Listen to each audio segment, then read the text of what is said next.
थकित को शांति का वचन। भाई बक्सिंग के द्वारा दिसंबर 29। हे यहोवा, इन लोगों की आंखें खोल दे कि देख सकें। तब यहोवा ने उनकी आंखें खोली और जब वे देखने लगे।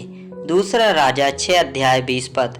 एक अंधा आदमी प्रभु यीशु मसीह के पास लाया गया। मरकुस रचित सुसमाचार 8 अध्याय 22 पद से 25 पद तक। आमतौर पर प्रभु ने केवल एक स्पर्श से बीमारों और निर्बलों को चंगा किया, लेकिन इस मामले में बात अलग थी। सबसे पहले प्रभु यीशु मसीह ने अंधे व्यक्ति को अपने हाथ से पकड़कर ले गया। हमें यह भी सीखना है कि कैसे प्रभु के द्वारा थामे रहना है और उसका हाथ थामे रहना है। हम में से बहुत से लोग बाइबल को जानते हैं, लेकिन हम यह समझने में विफल रहे हैं कि प्रभु का हाथ कैसे थामे रहें। इसके बजाय हम अक्सर किसी न किसी का हाथ पकड़ लेते हैं। जब तक आप उसे अपने हाथ से पकड़ने की अनुमति देते हैं, तब तक आप किसी भी तरह की परिस्थिति में सुरक्षित रहेंगे।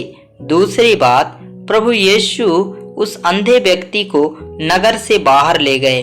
इसके जरिए वह हमें आध्यात्मिक पाठ सिखा रहे हैं। वह चाहता है कि हम यह देखें कि यदि हमें अपने आध्यात्मिक अंधेपन से चंगाई प्राप्त करनी है, तो हमें उसे हमारे सभी सांसारिक संबंधों और मित्रताओं से दूर ले जाने की अनुमति देनी चाहिए।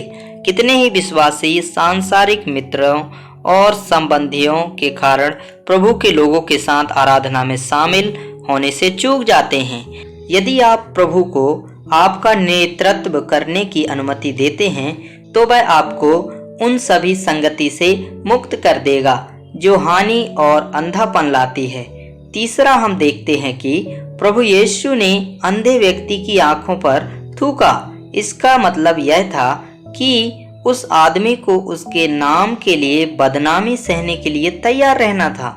यदि हम आध्यात्मिक रूप से विकसित होना चाहते हैं, तो हमें उसकी निंदा को सहने के लिए तैयार रहना चाहिए। मत्ती रचित सुसमाचार 10 अध्याय का 24 और 25 पद और पहला पत्रस 4 अध्याय 14 पद।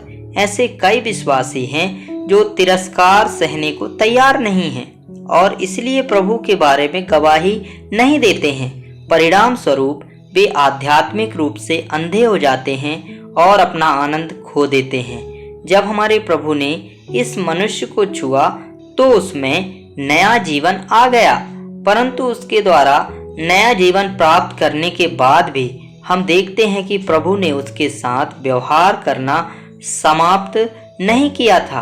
प्रभु ने उससे पूछा कि क्या उसने कुछ देखा। मरकुस रचित सुसमाचार 8 अध्याय का 23 पद। वह कह सकता था, हाँ प्रभु, अद्भुत है, मैं देख सकता। निश्चय ही प्रभु जानता था कि उसके प्रश्न पूछने से पहले उसकी दृष्टि की स्थिति क्या थी, परंतु वह चाहता था कि वह व्यक्ति अपनी इच्छा से एक सच्चा अंगीकार करे। हम देखते हैं कि कैसे उस आदमी ने प्रभु के सामने पूर्ण सच्चाई से अंगीकार किया। मैं मनुष्यों को वृक्षों के समान चलते हुए देखता हूँ। इस व्यक्ति ने प्रभु के सामने अपनी दुर्बलता का अंगीकार किया, अतः प्रभु ने उसे स्पर्श किया और उसे स्पष्ट दृष्टि दी। और उस समय वह कितना प्रसन्न हुआ होगा कि उसने अपनी वास्तविक स्थिति को प्रभु से छिपाने का प्रयास नहीं किया। हो सकता है कि आप भी क्रोध या अभिमान या लोभ या किसी अन्य अशुद्ध करने वाली आदत, अभ्यास या मित्रता से परेशान हो रहे हों। हो सकता है आप झूठ बोलते हों। इन कमजोरियों के कारण आपकी आध्यात्मिक आंखें मंद हो जाती हैं।